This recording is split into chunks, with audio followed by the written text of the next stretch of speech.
আসসালামু আলাইকুম গাইজ, আপনার লাগে একটা রেসিপি লই আইছি।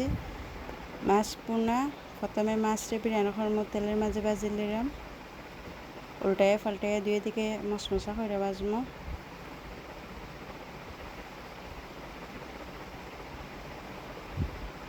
আমি দেখো আমার মাছ ভাজা হয়ে যার ভাজা মাছ নামাই নিলাম।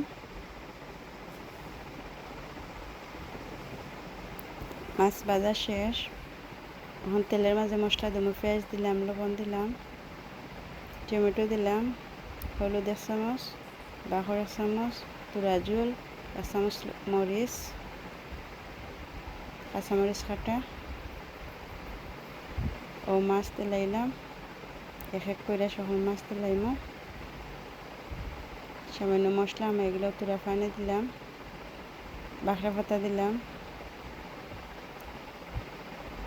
গুঁড়া তুমি জাল হয়ে গেলে লামাইলাম। ওই দেখো আমার তরকারি হয়ে গেছে। ভিডিওটা ভালো লাগলে সাবস্ক্রাইব করবেন।